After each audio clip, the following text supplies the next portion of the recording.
What would you do if you saw a little girl sitting barefoot in the cold, smiling like she wasn't freezing, and her father quietly turning down every offer of help? Would you keep walking? Or trust your gut, and let someone into your world who might be hiding something huge? Where are you watching from? Tell us in the comments, I'd love to know. It started on a Thursday morning. Gray sky. Wind biting through coats. The kind of morning where even the birds didn't bother singing. She was running late, again. Coffee in one hand, tote bag slipping off her shoulder, juggling keys, phone, everything all at once. That's when she saw her. A little girl. Maybe 6, 7? Sitting on the curb just outside the bakery, knees pulled to her chest, bare feet pressed against the cold concrete. No shoes. No socks. Just 2 pink toes sticking out from the frayed cuffs of her jeans. But the strangest thing? She was smiling. Not the kind of smile you fake. Not the kind kids used to beg for change. It was genuine. Bright. Like the cold didn't touch her. She almost kept walking. Almost. But something pulled her back. A whisper in her gut that said she shouldn't be alone. So she crouched down slowly and said the first thing that came to mind. "Hey, sweetheart. Where are your shoes?" The girl tilted her head, all innocence. "My daddy says we're traveling light today." Before she could respond, a voice cut in. Low. Gentle. But cautious. "She's fine, ma'am. I'm right here." That was the first time she saw him. The father. Sitting just behind the bakery dumpster, half hidden in shadow. Thin jacket. Rough beard. A backpack beside him that looked like it had seen better decades. He stood up slowly, hands raised in a peaceful gesture. "I'm not looking for trouble," he said. "We're just passing through." She stood too, heart pounding. She hadn't expected company. "No trouble," she said softly. "But it's cold. Really cold. She doesn't have shoes." He gave a small smile, one that didn't quite reach his eyes. "I know. We'll be moving on soon." But they didn't move on. Not that day. Something about them stayed with her. The girl's eyes. The father's voice. That strange blend of pride and desperation. She made it through her shift, but barely. Her thoughts kept drifting back, imagining them out there while the wind grew colder, darker. So on her way home, she made a stop. Soup. Bread. A pair of fuzzy socks with tiny stars on them. She walked back to the alley, unsure if they'd still be there. They were. Huddled together now. The girl's head resting on her father's shoulder. His eyes closed, like he hadn't slept in days. She almost turned back. But the girl opened her eyes. And smiled again. "I brought something," she said gently, kneeling down. "If that's okay." The father stirred, blinked, and sat upright. For a moment, he looked like he might refuse. Then, he nodded. "Thank you," he said quietly, "for thinking of her." The girl reached into the bag and gasped at the socks. Stars. "Daddy, look, they match the sky." And for a second, she saw something in the father's face. Not shame. Not embarrassment. Something else. Pain. The kind that runs deep, but never gets loud. They talked for a few minutes. Just small things. Names. Weather. He said his name was Daniel. His daughter's name was Ellie. No last name. Know where they came from. Know where they were going. When she offered them a spare blanket she had in her car, he hesitated. "That's kind," he said. "But we try not to take what we can't carry." Still, he let Ellie wrap herself in it. And as she turned to leave, Ellie called out, "Do you live in a castle?" She laughed. "Hardly. Just a tiny apartment." The girl's eyes lit up. "That sounds like a castle to me." That night, she couldn't sleep. She stared at the ceiling, wondering what story had brought them here. What road had led a father and his daughter to a sidewalk corner in winter? With no shoes, no home, just each other. And even though she told herself she'd done enough, she knew she'd go back. Because something about them didn't make sense. And something about them felt too important to walk away from. Not yet. She told herself it was just one visit. One meal. One moment of kindness. But you know how it goes. Once you see someone, really see them, you can't just forget. The next day, she brought 2 thermoses of soup, hot, homemade, and too much for one person. She told herself it was leftovers. She told herself it wasn't a big deal. But the truth was, she couldn't stop thinking about the girl with the starry socks. And the man who said so much with so few words. When she rounded the corner behind the bakery, they were still there. Daniel was sitting cross-legged on a flattened cardboard box, Ellie tucked beside him with a book in her lap. Not a picture book. A chapter book. Tattered spine. Faded cover. But she was reading. Actually reading. And as the woman approached, Ellie looked up with that same bright smile. "Is that the soup from yesterday? It smelled like the sun." She laughed, caught off guard. What kind of kid says that? She handed Daniel a thermos. He took it with a quiet thank you, but his eyes were cautious again. Grateful. But guarded. They made small talk. The weather. The pigeons Ellie had named after Disney villains. The book she was reading, The Secret Garden. The woman asked how long they'd been in town. Daniel shrugged. Not long. Just enough to rest. She asked if they needed anything else. Shoes. A jacket. He shook his head. We do all right. I've learned how to stretch $1. Learned a lot of things lately. But something about the way he said it. Like he wasn't just talking about money. She glanced at the backpack beside him, old but well organized. A pocket stitched back together with careful hands. And then, she noticed something strange.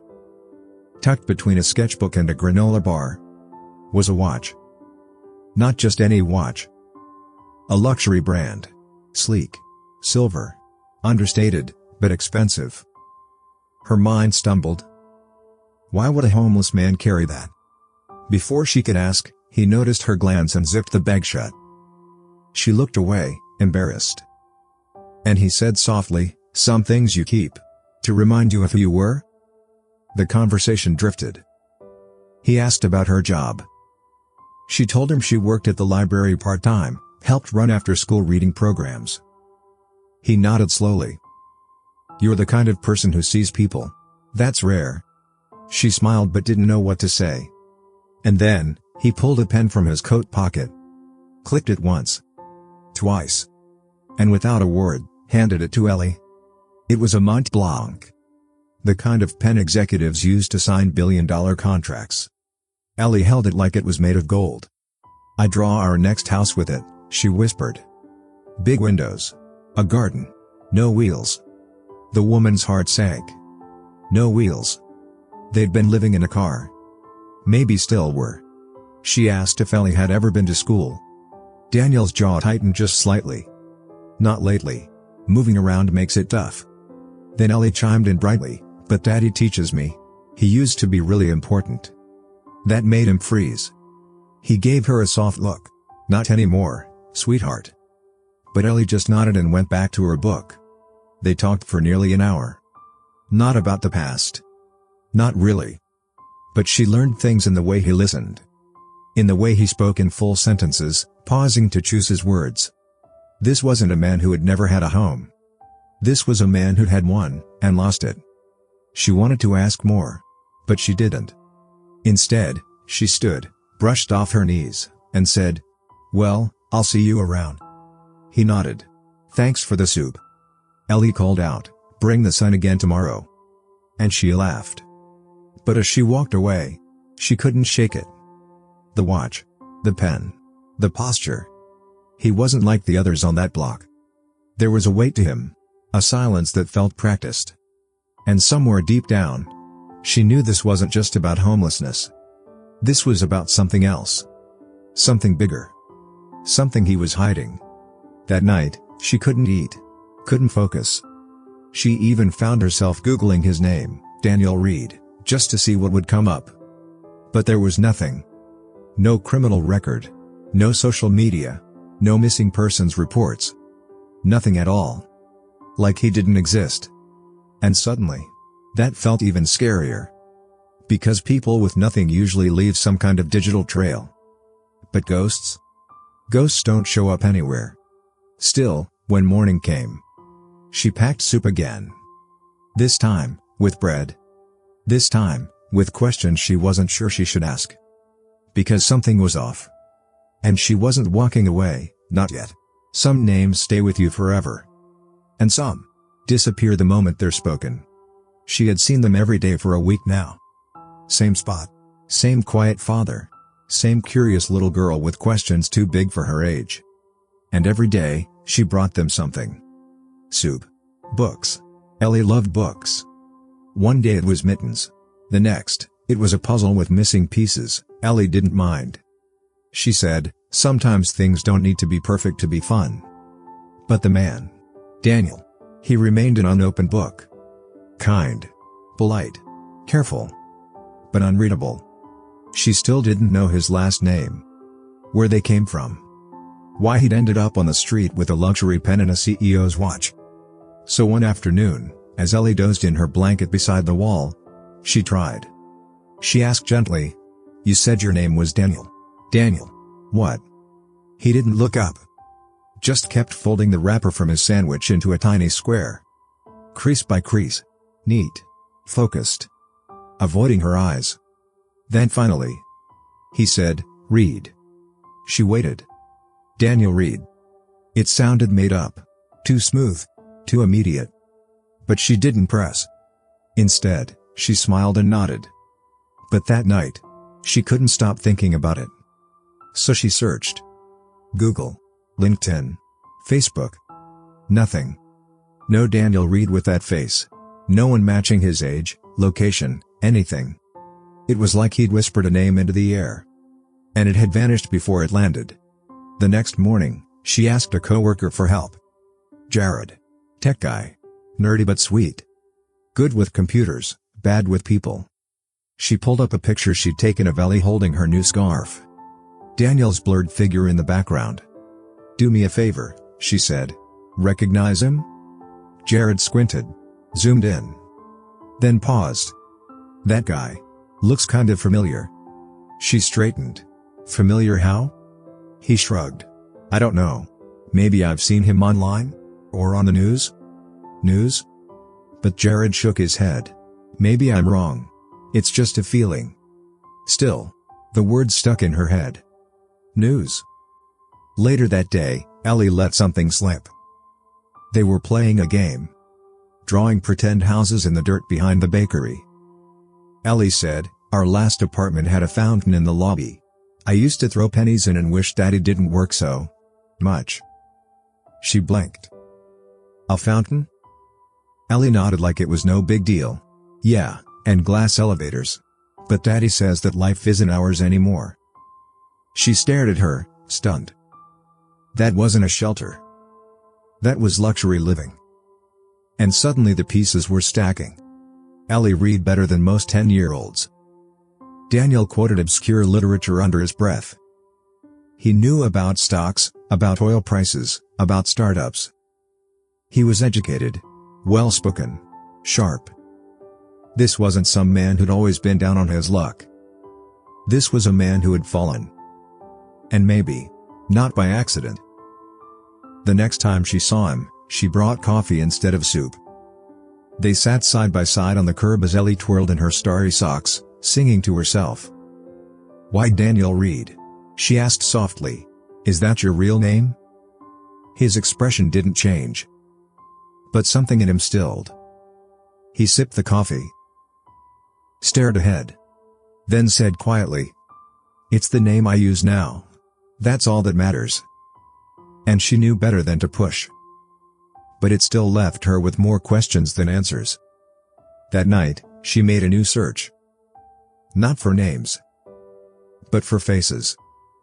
She uploaded a cropped image of Daniel's face to a reverse image search tool Jared had once shown her.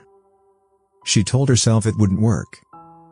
She told herself there was no way this would actually lead to anything. But then, one result popped up. Just one.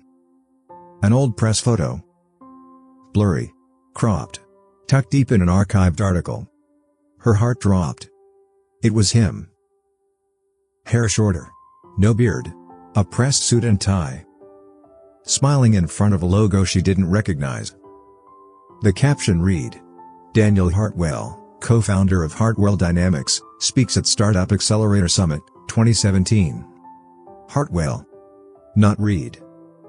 And suddenly, everything made sense. The polished speech.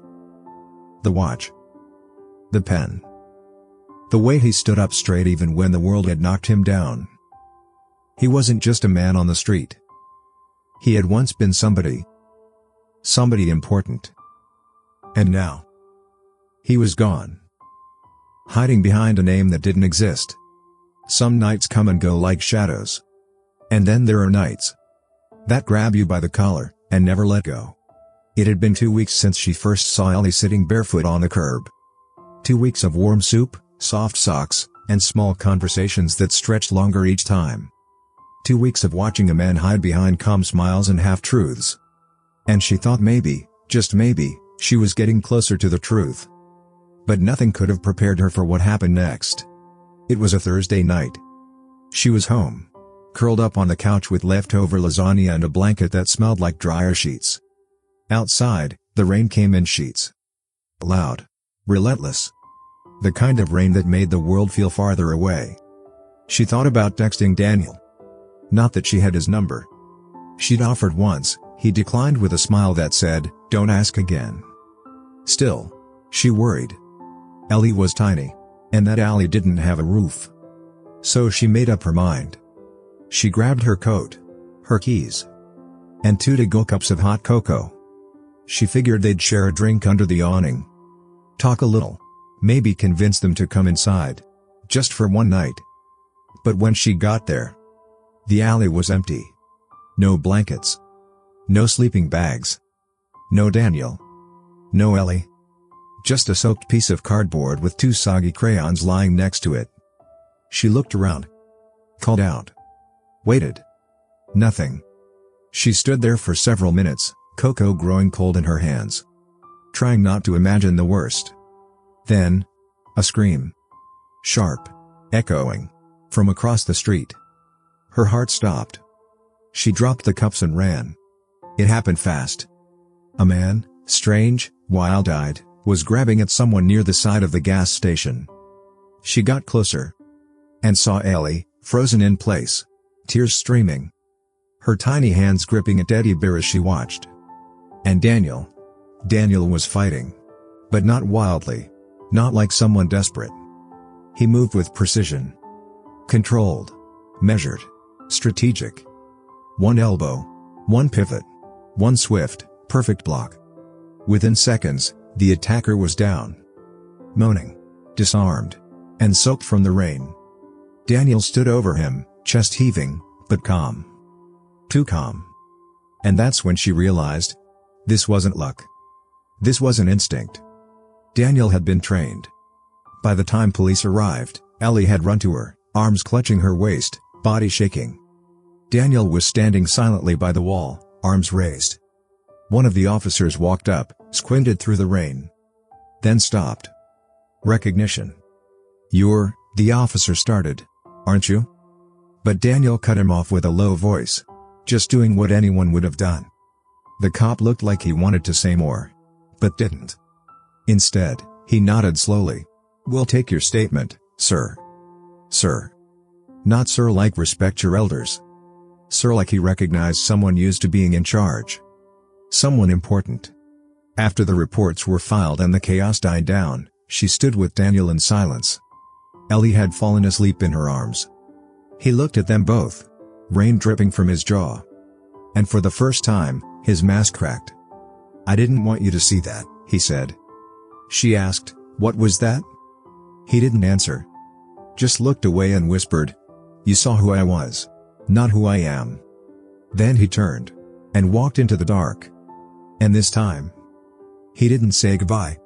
She sat on the steps of the bakery for nearly an hour, Ellie still asleep against her chest. The street was quiet again. But inside her, nothing felt calm. Her hands trembled, not from the cold. From the weight of everything she'd just seen. Daniel wasn't just homeless. He wasn't just hiding. He was running. From what? She didn't know. But the truth was no longer a whisper. It was screaming. And now, she needed answers. Not for curiosity. Not for gossip. But for the girl asleep in her lap. Because you don't fight like that. Unless you've fought before. And you don't disappear like that. Unless someone, somewhere, is looking for you. The next morning, Ellie woke up confused, then cried when she realized her dad was gone. She clung to her and asked, "Did I do something wrong?" Her heart broke. "No, baby," she whispered. "You didn't do anything." And in that moment, holding a child that wasn't hers, but felt like she could have been, she made a quiet promise. She was going to find him. Even if it meant uncovering a truth he never wanted her to see. Because everything changed that night. Not just the rain. Not just the fight. Everything. Some people carry their past like a badge. Others bury it so deep, you wouldn't know it existed until the cracks start showing. He was gone. No goodbye. No note. Just gone. After the fight outside the gas station, Daniel vanished. Not a trace of him or his backpack. Not even a scrap of blanket left behind in the alley. It was like he'd never been there at all. Except, she still had Ellie. At first, she thought maybe he'd come back the next day. Or the one after that. But as the hours passed, and Ellie kept asking "Where's Daddy?" her hope began to slip. She didn't want to panic. Didn't want to scare the child whose tiny hands clutched her coat like she might disappear too. But she was scared. More than scared. She was starting to realize. Daniel hadn't just left. He had vanished, on purpose. She called shelters. Checked hospitals. Even asked the local police if they'd arrested someone matching his description. Nothing. Then she remembered that press photo. The one with the name Daniel Hartwell. So she went back to it. Back to the article. And this time, she read everything. Hartwell Dynamics. A startup tech company. AI, security systems, encryption software. Founded 7 years ago by two brothers. One of them was Daniel. The other? A man named Marcus Hartwell. And that's when it hit her. Hartwell. She'd heard that name before. On the news. In a scandal. She dug deeper. And what she found made her stomach twist. 3 years ago, Hartwell Dynamics had been valued at over $200 million. Then, overnight, it crashed. Headlines read. Hartwell brothers implode amidst embezzlement allegations. CEO vanishes as company plummets. One brother cooperates. The other disappears. The brother who stayed? Marcus. The brother who disappeared? Daniel. But here's what didn't add up. Daniel was never charged. Never formally accused. Only mentioned. Quietly. As someone who refused to comment. Then, nothing. No statements. No interviews. No sightings. Until now. Until she found him on a street corner with a daughter who didn't understand why they couldn't go home. She sat there in her kitchen that night, laptop glowing in the dark. As Ellie slept soundly in the guest bed. Clutching that same teddy bear. And she whispered to herself. He was a CEO. Not a con artist. Not a runaway felon.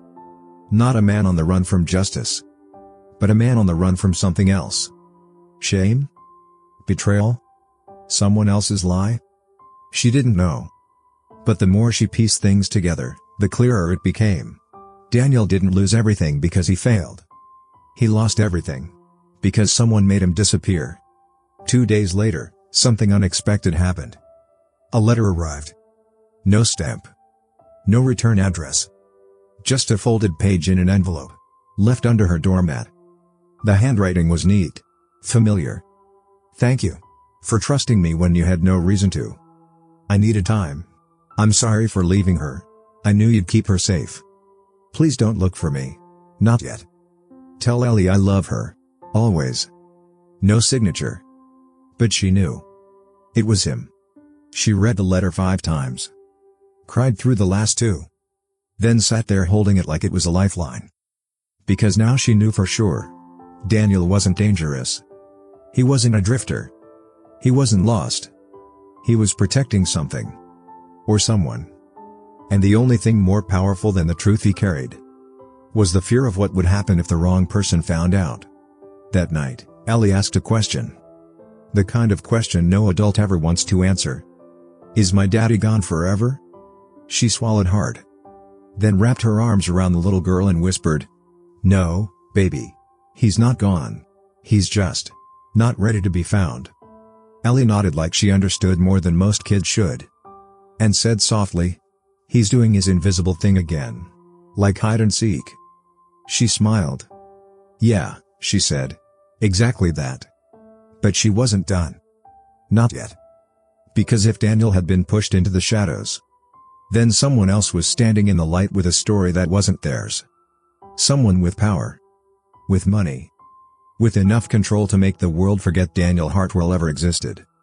But she hadn't forgotten. And now that she knew the truth, she couldn't stay silent. Because sometimes the people who disappear aren't running from guilt. They're running from the ones who got away with it. She almost didn't recognize the man standing in her tiny bookstore. The same man she'd brought soup to on a freezing night. The same man whose daughter she wrapped in blankets and carried home like she was her own. But now, he wore a tailored navy suit, clean-shaven, shoes that looked like they cost more than her monthly rent.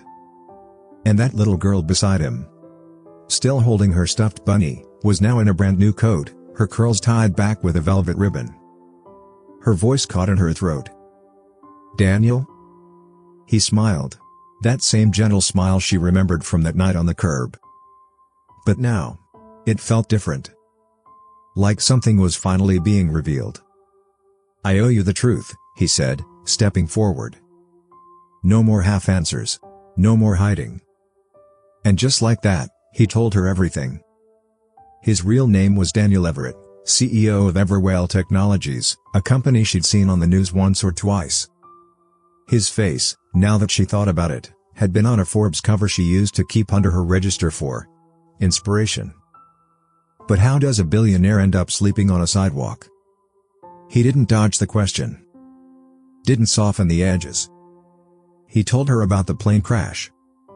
The one that took his wife. How grief swallowed him whole. How he couldn't face the boardroom, the cameras, the glossy pity from people who never really cared. He just walked away. Took his daughter. Disappeared. He wanted to live like a nobody. To feel something real again. She was silent through it all. Not because she was angry. But because her heart ached in a way she couldn't explain. He wasn't just a man down on his luck. He was a man rebuilding his soul from the ashes. And then came the offer. "I'm reopening the literacy initiative," he said. "The one I shelved when everything fell apart. I need someone who understands what real kindness looks like. Someone with heart. Someone like you." He slid an envelope across her bookstore counter. It wasn't just a job offer. It was a life offer. A fully funded non-profit position, hers to lead. With housing. A team. Creative freedom. She'd be helping underprivileged kids learn to read, to dream, to find words when the world tried to silence them. She didn't even realize she was crying until the paper blurred beneath her fingers. "I'm not qualified," she whispered. Daniel shook his head gently. "You're exactly what this world needs more of." His daughter tugged on her sleeve, small voice breaking through the flood of emotion. "Can you still read me stories? Even if you're busy?" She laughed through her tears. Always. That day, she closed the bookstore for the last time. Not because she was giving up on her dream. But because her dream had just evolved into something bigger than she'd ever imagined. She walked away with a key. Not to a new house. But to a new life. And for the first time in years, she felt like she was being saved, too. Thanks for watching. And before you go, tell us, what would you have done? Would you have made the same choice? Drop your thoughts in the comments. And wherever you're watching from, remember, you're part of this story now. Don't forget to subscribe to Heartfelt Tales TV and tap the bell so you never miss what comes next.